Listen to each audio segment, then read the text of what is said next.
The poem says, before the chaos was divided, the world was in chaos, and it was so vast that no one could see it. Since Pangu broke through the chaos, the world has been clear and turbid since then. All living things look up to the supreme benevolence, and all things are good. If you want to know the merits of the creation of the universe, you must read The Journey to the West. I have heard that the number of heaven and earth is 129,600 years for one cycle. One cycle is divided into 12 sessions, which are the 12 branches of Zi, Chu, Yin, Mao, Chen, Si, Wu, Wei, Shen, Yu, Zhu, and Hai.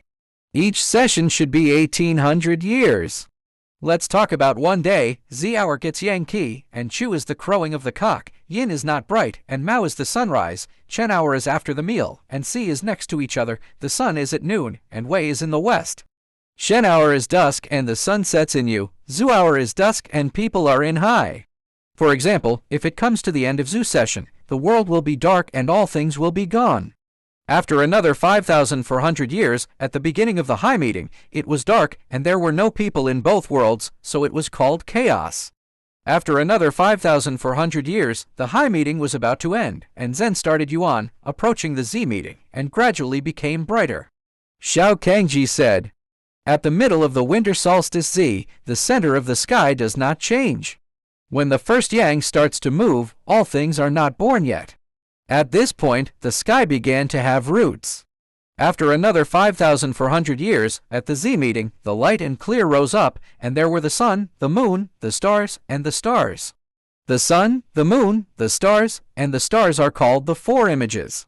Therefore, it is said that the sky opened at Z. After another 5,400 years, the Z meeting was about to end, approaching the Chu meeting, and gradually became solid. The Book of Changes said, 'Great is Qian Yuan. Great is Kun Yuan. All things are born, and they follow the will of heaven.' At this point, the earth began to solidify. After another 5,400 years, at the Chu meeting, the heavy and turbid condensed downward, and there were water, fire, mountains, stones, and soil. Water, fire, mountain, stone, and earth are called the five elements. So it is said that the earth was created in the year of Chu. After another 5,400 years, the year of Chu ended and the year of Yin began, and all things came into being.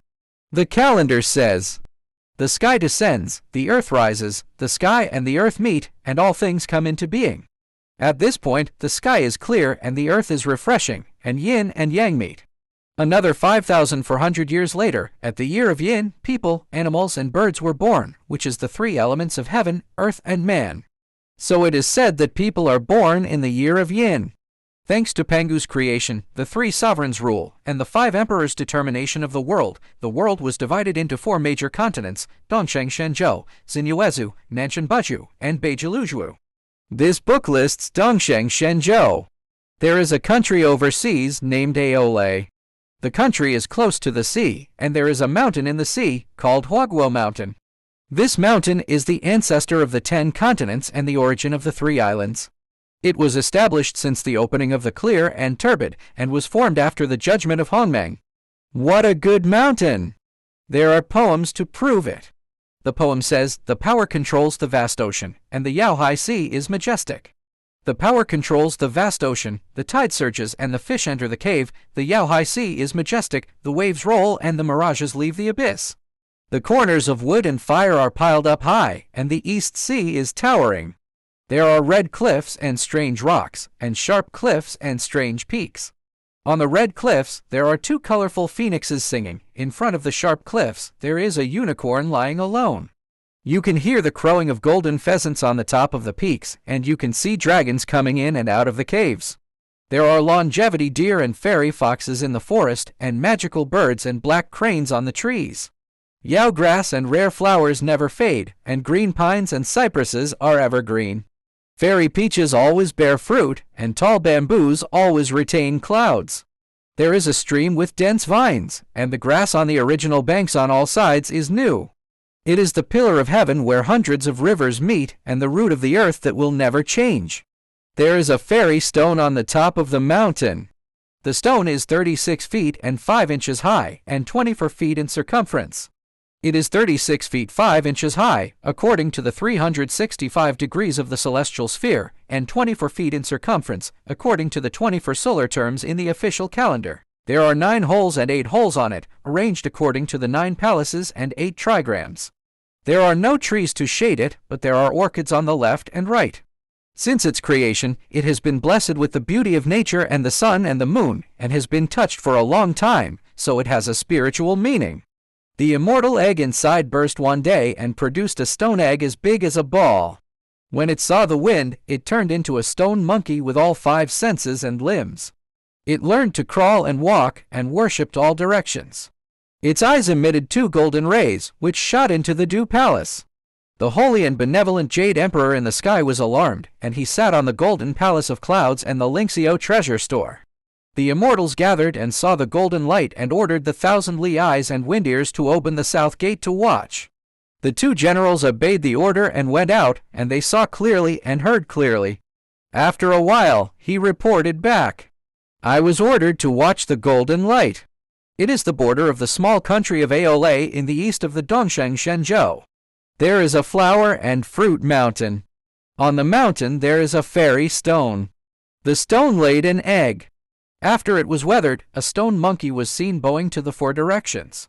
The golden light was shining from his eyes and shooting into the sky. Now he is eating bait and water, and the golden light will disappear. The Jade Emperor showed his mercy and said, the creatures below are born from the essence of heaven and earth, so there is nothing strange about them. The monkey could walk and jump in the mountains, eat grass and trees, drink stream water, pick mountain flowers, and look for tree fruits. He kept company with wolves and insects, tigers and leopards, deer and monkeys as friends, and macaques as relatives. He slept under the stone cliffs at night and roamed in the peaks and caves in the morning. It is true that there is no year in the mountains, and the years are unknown after the cold ends. When the weather was hot, he and the monkeys would play under the shade of pines to avoid the heat.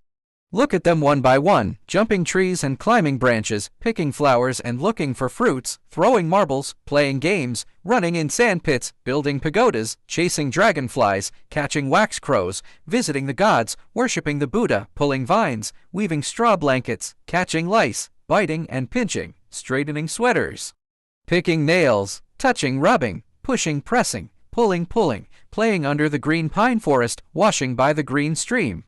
A group of monkeys played for a while, then went to the mountain stream to take a bath. Seeing that the stream water was rushing, it really looked like a boiling water splashing.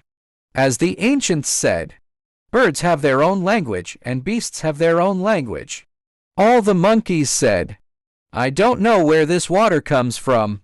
We have nothing to do today, so we will go up the stream to find the source and have fun. With a shout, they all dragged men and women, called brothers and sisters, and ran together, climbing the mountain along the stream until they reached the source, which was a waterfall. But I saw that a white rainbow rose, and the snow-capped waves flew, the sea breeze blew continuously, and the moon on the river shone again. The cold air divided the green peaks, and the remaining flow moistened the green hills. The gurgling waterfall was like a hanging curtain. The monkeys clapped their hands and praised, Good water! Good water!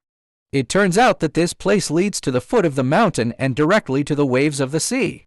They said again, if anyone has the ability to go in and find the source without hurting himself, we will worship him as the king. After shouting 3 times, suddenly a stone monkey jumped out from the bushes and shouted loudly, I will go in! I will go in! Good monkey! It was also him. Today, his name is famous, and his time is coming. He is destined to live here, and the king sent him to the fairy palace. You see him squatting with his eyes closed, jumping into the waterfall, and suddenly opening his eyes and looking up. There is no water or waves in it, but a bright bridge. He stopped, calmed down, and looked carefully. It turned out to be an iron bridge. The water under the bridge rushed through the stone holes, flowed out upside down, and blocked the bridge door. But he stood up again and walked and looked again. It seemed to be a residence. It was really a good place. But I saw that, green mosses piled up in blue, white clouds floating like jade, light swaying in pieces of mist and haze. Empty windows and quiet rooms, slippery benches and boards blooming with flowers. Dragon pearls hanging in the cave, lingering all over the ground with exotic flowers. The stove beside the cliff still had traces of fire, and the jars and pots leaned against the table with food residue. The stone seat and stone bed were really lovely, and the stone basins and stone bowls were even more praiseworthy. I also saw the 1 or 2 bamboo poles, and the 3 or 5 plum blossoms. A few green pines often covered with rain, which looked like a family. After watching for a long time, I jumped over the middle of the bridge, looked around, and saw a stone tablet in the middle. On the steel was a line of large regular script characters, engraved with the blessed land of Flower Fruit Mountain, the heaven of Water Curtain Cave. The stone monkey was overjoyed and quickly pulled himself out. He closed his eyes and squatted, jumped out of the water, chuckled twice and said, "What a great fortune! What a great fortune!" The monkeys surrounded him and asked, "What's it like in there? How deep is the water?" The stone monkey said, "No water, no water." It turned out to be an iron bridge. On the other side of the bridge is a home made by heaven and earth. The monkeys said, "How do you know it's a home?" The stone monkey laughed and said, "This stream of water rushed through the stone bridge from under the bridge and hung upside down to cover the door. There are flowers and trees beside the bridge, and it is a stone house. Inside the house are stone nests, stone stoves, stone bowls, stone basins, stone beds, and stone benches. On a stone stele in the middle, it is engraved with the blessed land of Flower and Fruit Mountain. The Water Curtain Cave is a paradise. It is really our place to stay. It is spacious inside and can accommodate thousands of people, young and old. Let's all live in it so as not to be affected by the wrath of heaven. Here, there is a place to hide when the wind blows and a place to stay when it rains. There is no fear of frost and snow, and thunder will never be heard. The mist and haze are always shining, and auspicious signs are always steaming. Pine and bamboo are blooming every year, and exotic flowers are new every day." When the monkeys heard this, they were all happy and said, "You go first, take us in, go in." But the stone monkey closed his eyes and squatted, jumped in, and shouted, "Follow me in! Come in!" The brave monkeys all jumped in. The timid ones stretched their heads and shrank their necks, scratched their ears and cheeks, shouted loudly, and after a while, they all went in. Jumping over the bridge, they grabbed pots and bowls, occupied the stove, and fought for the bed, moving here and there. Monkeys are stubborn, and there is no time to rest. They only stopped when they were exhausted. The stone monkey sat on the top and said, "Everyone, if a man does not have faith, he is not worthy. You said that if he has the ability to come in and go out without hurting his body, he should be worshipped as king. Now I come in and go out and come in again, and find this cave for you to sleep peacefully and enjoy the happiness of starting a family. Why don't you worship me as king?" When the monkeys heard this, they bowed down without any disobedience. One by one, they lined up in order of age and worshipped him, calling him thousand-year-old king. From then on, the stone monkey ascended the throne, hid the word stone, and was called the Monkey King. There is a poem to prove it. The poem says, "The 3 yangs meet and give birth to all living things, and the fairy stone contains the essence of the sun and the moon." Borrowing an egg to transform into a monkey to complete the great way, and using his name to match the elixir. Inward observation does not recognize because there is no form, and the external combination clearly knows that it has a form. Everyone in the past dynasties belongs to this, and they can be kings and saints and do whatever they want. The Monkey King led a group of apes, macaques, horse monkeys, etc., and assigned them to be kings, ministers, and assistants. In the morning, they traveled to the Flower Fruit Mountain, and in the evening, they stayed in the Water Curtain Cave. They were in harmony with each other, and did not go into the flocks of flying birds or follow the beasts. They were kings alone, and they were very happy.